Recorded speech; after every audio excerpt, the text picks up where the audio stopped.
Welcome to mediamelanietv. Today I'm back to talk about Heated Rivalry on HBO Max. And I'm going to preface this by saying I did not have the show on my radar whatsoever until my Canadian friend Kristen texted me over the weekend and said, look, you've got to give this show a try. There are 2 episodes out. It is hot. It is steamy. The 2 leads are very handsome. So I took her advice. I watched and didn't plan to do a video, but here I am to review episodes 1 and 2, tell you everything you need to know about Heated Rivalry, including the book series it was based on, and then I'll get more into my takes on these first 2 episodes out of 6. These ones both dropped on November 28th, so I'm actually going to put up a little graphic from Show Snob that's going to show when the remaining episodes stream and what the titles of each episode are. So episode 1 was called Rookies and episode 2 Olympians. We've seen both of those already. Episode 3, which streams this Friday, December 5th, is a secret title, apparently. There are asterisks, and it looks like there are 6 of them. So I don't know what is under those asterisks. I guess we'll find out. It must be something that actually reveals what happens in the episode. So they're keeping it a little bit behind the scenes. And hey, that is fine by me.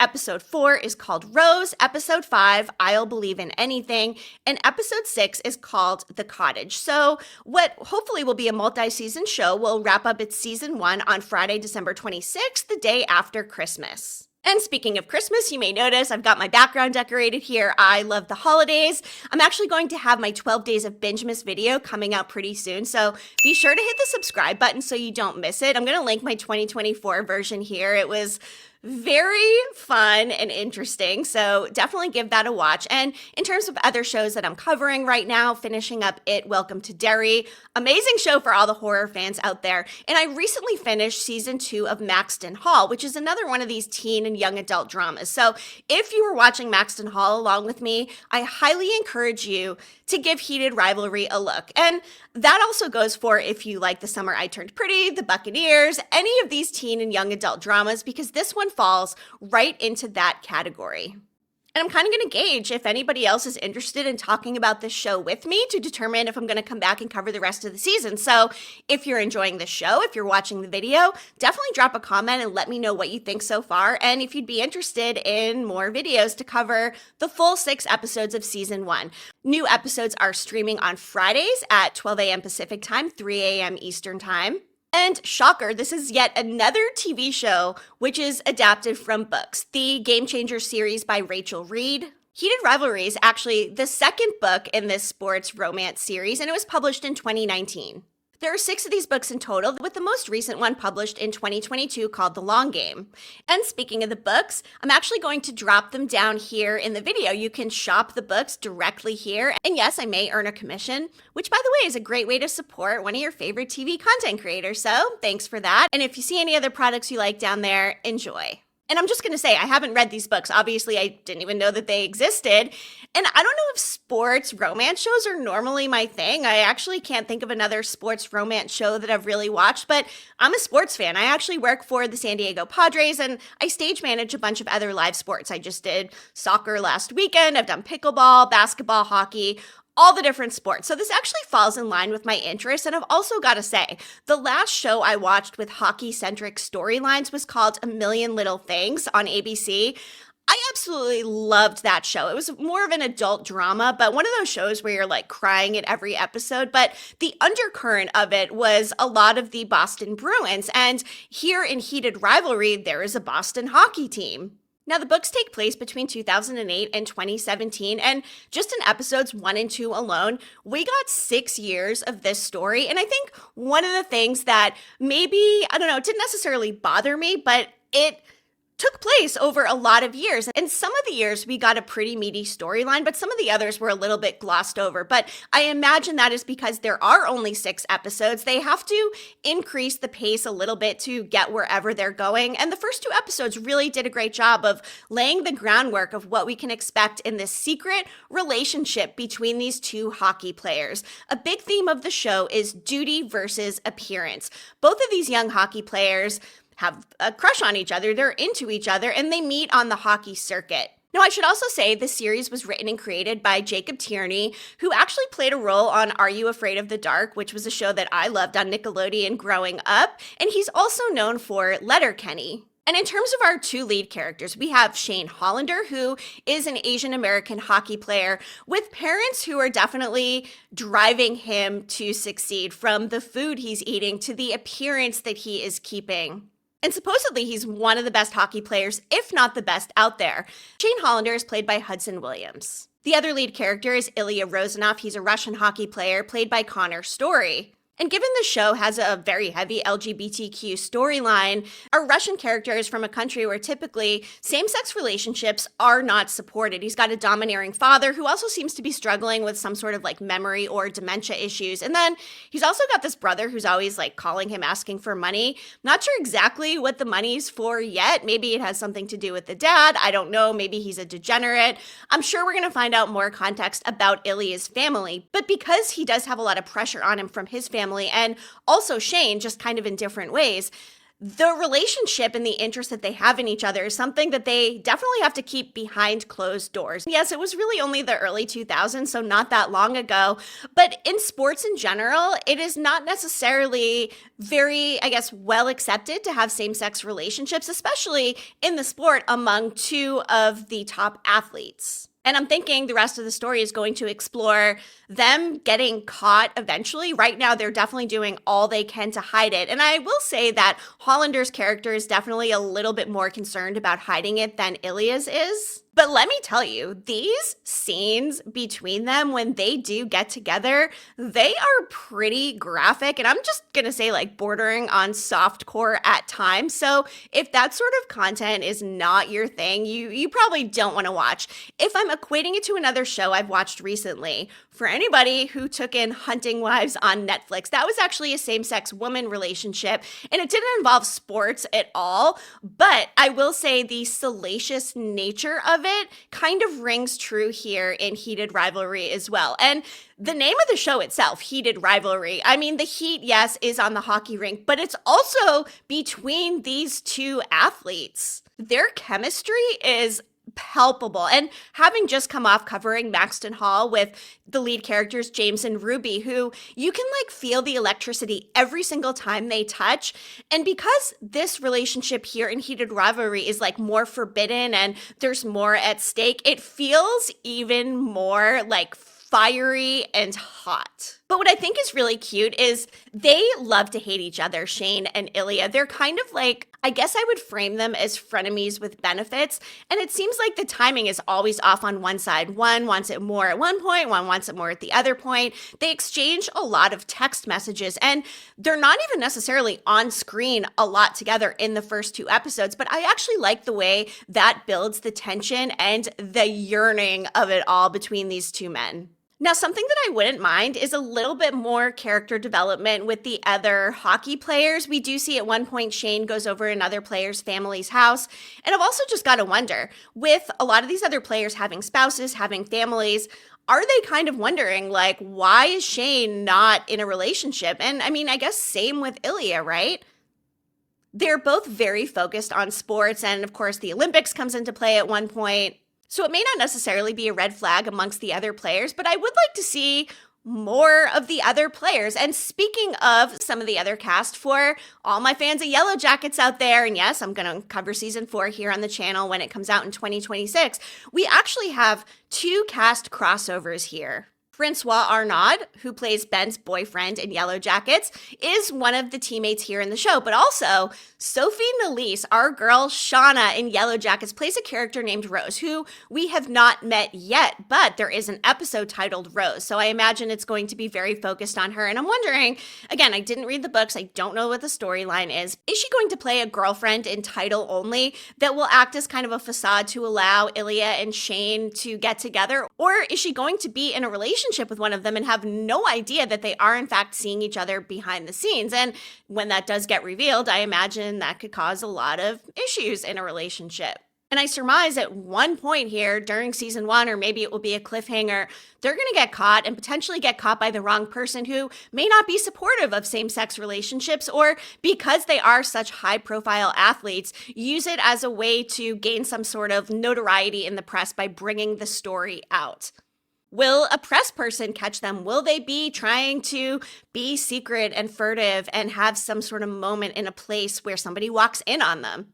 A couple other notable names who you may recognize. We have Christina Chang from The Good Doctor. She was also in a couple of episodes of Revenge. I've been talking about that show because in It, Welcome to Derry, we have Madeline Stowe as a character there who played Victoria on Revenge. So I love to see another tie into another show I've been talking about. Granted, Christina was only in 2 episodes, but I was still overjoyed to see that show on her IMDb because the show still brings me joy to this day, and I've actually been considering a rewatch. So Christina plays Shane's mom, and Dylan Walsh plays Shane's dad. You may know him from Blue Bloods or Nip Tuck. He's got one of those familiar faces that you've probably seen in a lot of different TV shows. But getting into some of my likes, dislikes, and highs and lows from these first 2 episodes. At the top of the chart for likes is the chemistry between these 2 characters. Like I said, anytime that they are on screen together, you can just feel how much they are completely yearning and wanting for each other. And yes, it is very graphic at times. I'm going to put that warning out there again in case you haven't watched. This might not be the type of show you want to put on in your family room where, I don't know, kids could walk by. But I'm going to say, I enjoyed watching every moment, and I'm really excited to see how the relationship progresses from secret to potentially public at some point. But I do think one of the weaker spots for the first couple of episodes is so much time goes by. They flash a little title card with the year, and then like some of the years we feel like we're there for quite some time, and then some of them is just like a little blip on the radar. So I am curious about the formula of the episodes moving forward. Now, the books take place over a span of 9 years, and in the first 2 episodes, we see 6 years. So are the remaining 4 episodes going to take place only in a 3-year time span, or will we get a flashback to some of the years we've seen already that maybe didn't have quite as like meaty or juicy storylines versus really like developing how this relationship came to be? But at the same time, this pacing spanning over the course of the years, it also goes to show like the buildup and how long these 2 have been trying to get together and making it work and missing each other at certain times and then getting together at certain times when one of them might be feeling stronger about the relationship than others. And at one point, we see Ilya definitely pushing back on Shane. And I think what broke my heart the most was that last time that they hooked up, they didn't even kiss. And that's something that like Shane was texting to Ilya afterwards. So because one of them seems more or less vested in the relationship at different times, if we do only see 3 years elapse over the next 4 episodes, I'm wondering if they're both going to be coming together or if more of the storyline is going to be them being pulled in different directions at different times. And I'm also wondering, are we going to get multiple seasons? As of right now, there's no news for a season 2, but because the book series is a total of 6 books, there's definitely a lot of opportunity for this to go more places if it does gain the popularity and momentum. And like I said, I haven't seen this one out there advertised very much. I haven't seen it on my queue and suggesting to me in the algorithm of it all. So I'm curious, how many of you even knew this show was coming out? Did you open your HBO Max and just like see it there? What is this? And ended up watching? Or was it something that you did know was coming, or maybe you read the books? And if you have read the books, how do these first couple of episodes compare in terms of the tone, in terms of the pacing and the character development? Now, if I'm going into another show comp at this time, I almost think One Day on Netflix. That's a love story between 2 characters that actually takes place on the same day of each year over a long course of years. So by the end of that show, I was bawling, and I'm wondering if they're going to be able to get that same sort of reaction from viewers for this one.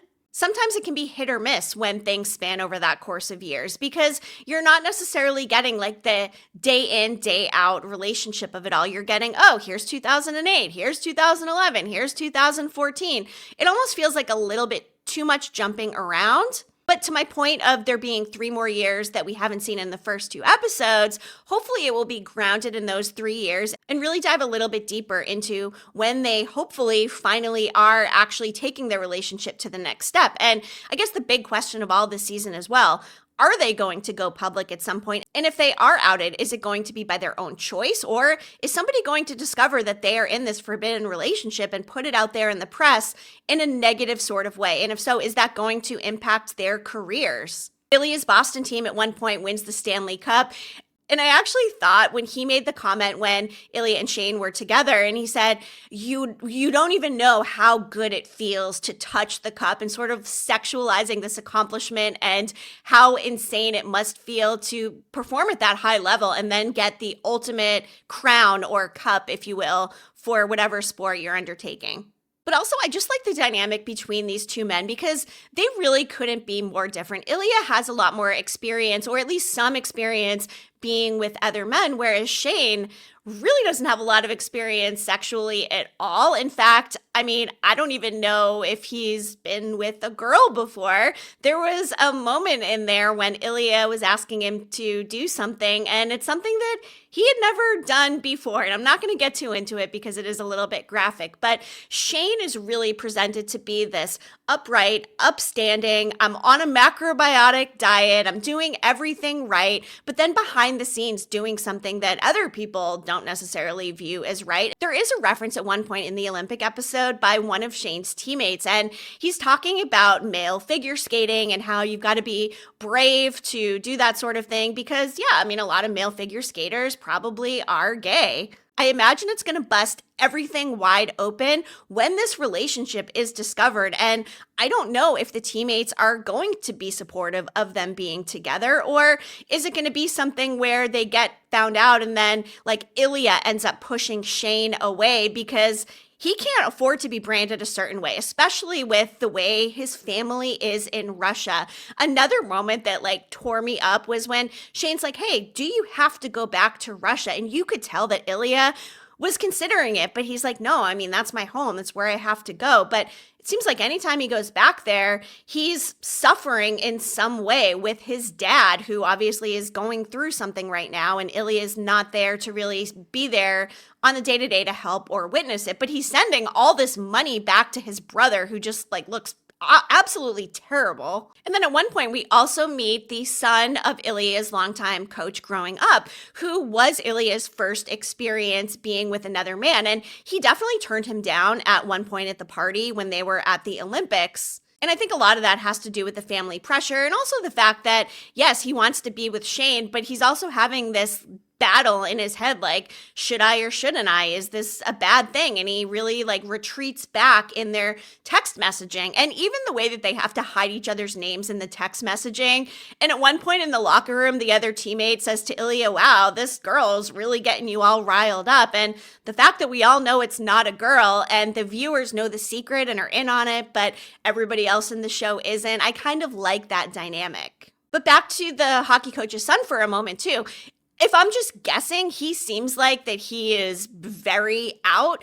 And by Ilya getting with him, because Ilya at one point said something like, well, we were keeping the same secret. But if this young man is now out and not making it a secret anymore, maybe Ilya is trying to also protect himself by not being with him because he's concerned that this other guy doesn't have to keep the secret anymore. He could let anybody know that we're together. And obviously, that is going to have bigger repercussions, I think, for Ilya with the Russian of it all versus Shane. But at the same time, I think Shane's family would be highly disappointed. His parents strike me as the type who want to have biological grandchildren. Also curious to find out, when they discover that their son is gay, are they going to be supportive? There's nothing worse in same-sex storylines when parents or family members don't accept their loved ones for who they are.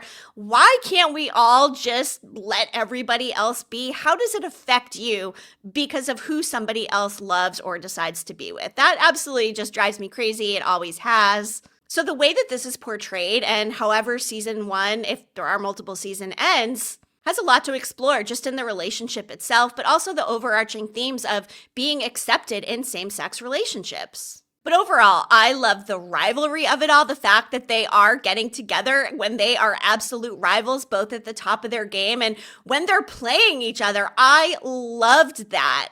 They're both on the same ice. They're both playing the same game, and the way they were texting ahead of time. I love how Shane will type a text and you see the 3 circles and then takes it back, types something else. I mean, he must really be in his head about this whole relationship, and in a way, maybe disappointed with himself for engaging in a gay relationship. I hope not. I hope both of these characters can accept who they are, and by the end of all of this, be in a relationship and be out and be proud of it, or even if they're not with each other and they end up having other significant others. I just want them to be accepted. I want everybody to be in love, be who they are, and be able to just do them and live their lives. I mean, is that so much to ask? But because there are 6 books, I imagine there's a lot of drama, a lot of tension, a lot of this duty versus appearance. And speaking of duty as well, I mean, as an athlete, as an actor, or anybody who's in the public eye, there are always younger people who look up to you. And I love the fact that there are probably a lot of younger athletes or just a lot of younger people in general who maybe are still in the closet. And hopefully, if we have these 2 high-profile athletes come out, that will serve as a point of inspiration for others to do the same, whether it's within sports or not. But on the other side of it, there's always going to be the population who's like, oh, I can't believe these 2 guys. And, maybe that will change how they feel about their team or whatever. But again, I didn't read the books. I don't know what's going to happen. And I kind of like it that way. But what I'm going to do is link the book set here in my video. So if you want to shop the books and read them, just takes a click. It is the holidays, as I mentioned, hence the decorations behind me. But I've got a QR code up here on the screen where you can shop my original TV merch. I've got some really fun products in there. And down in the description, I've also got a link to my 2025 Amazon wish list. And like I said, there's also some shoppable products here in the video. So don't miss those. Be sure to hit the like button on this video, subscribe to my channel if you haven't already. I'm going to be back covering Fallout this month on Prime Video Season 2, and that stars Ella Purnell, who of course played Jackie in Yellow Jackets. And again, I love that there's a Yellow Jackets connection here with Heated Rivalry. I can't wait to see Sophie Nelise's character and exactly what she brings to this show, Heated Rivalry. And I'm going to end the video by asking again, did you know the show existed? Was it one you've been excited for? Did you watch the first 2 episodes? What did you think? Did you like it? Were you disappointed? Let me know all of your thoughts, your theories, your predictions down in the comments. And then for anybody who has read the books, does this feel authentic to the story? Are you excited? Did you read all 6 books or have you only read a couple? What I find interesting is this is based on the 2nd book in the series, not the 1st. So I imagine maybe you don't even need to read them in order. But for anybody in the book world, let us know in the comments the best way to consume these books if you do want to read it while you're watching the show. Thank you so much for tuning in, and I'll be back again soon with more TV talk. Media Melanie, clicking off.